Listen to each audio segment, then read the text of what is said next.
Salut à tous. Après ces longues journées de range, le marché a l'air enfin décidé à bouger et il semblerait qu'on tente une percée vers le nord, notamment sur ETH, ce qui voudrait dire une montée aussi de nos altcoins. En termes de macro, ce sera ce soir 20h avec les minutes de la Fed. Pour ceux qui ne savent pas ce que c'est un compte rendu écrit de la dernière réunion de la Fed. C'est intéressant pour savoir si tous les membres de la Fed étaient d'accord pour garder les taux à ce niveau ou si de plus en plus de membres de la Fed en interne souhaitent baisser les taux, ce qui voudrait dire de la liquidité qui arrive encore plus sur les marchés financiers. En parlant de liquidité, je vous remets ce graphique sur la M2. Il y a eu un moment, on le voyait de partout, là plus personne n'en parle, mais on voit bien que ça continue de monter alors que la Fed n'a toujours pas baissé ses taux. Vous avez dû tous voir ce schéma qui montre la M2, qui prédit quelques semaines en avance les pumps du Bitcoin. C'est clairement pas aussi simple que ça, mais c'est toujours quelque chose de très positif à prendre en compte pour une valorisation à la hausse des crypto-monnaies. Sur ce, on va passer sur ETH qui est vraiment très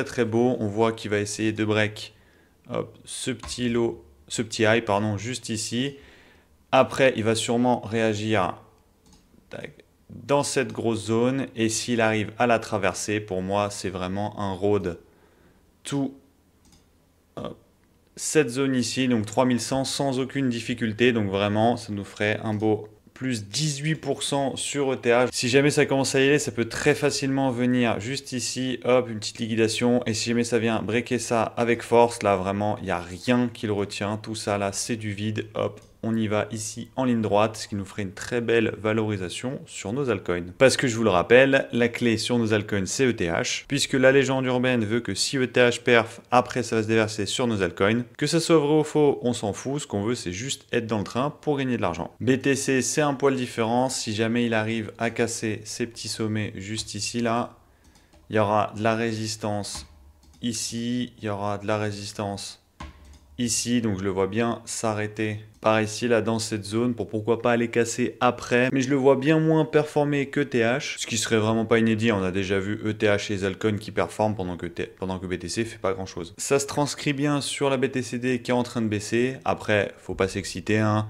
À chaque fois, on s'est dit que la BTCD était en train de tomber, puis on s'est repris un pump à la hausse juste après. Mais comme je vous l'ai expliqué hier, une petite BTCD qui descend sur quelques jours, voire quelques semaines, afin de nous faire un petit pump sur les altcoins, qui ne demande qu'à exploser en mode bouchon de champagne. Et même si c'est le cas, je vous ai dit que moi, je vois plus une explosion à la hausse court terme. Si jamais je vois que ça explose un peu à la hausse, je vous ferai sûrement une vidéo demain pour vous expliquer comment est-ce que je vais gérer cette hausse si jamais on se chope le rallye d'été, entre guillemets. Mais ça pourrait être une très bonne opportunité pour faire des bons multiples. Si on va sur Other, bon, je vous la remonte si vous n'étiez pas là hier. Hop, cette petite trendline là qu'on pourra aller choper pour aller choper toute la liquidité juste au-dessus. Avec comme objectif, hop, le petit break ici et le retour sur cette zone. J'espère en tout cas que ça va pas nous faire un pétard mouillé parce que sinon ça fait une grosse distribution de cette accumulation. Et dans ce cas, on retournerait vers ici et ça nous ferait extrêmement mal sur tous nos altcoins. C'est tout pour moi aujourd'hui. On se retrouve demain avec, je l'espère, du version graphique.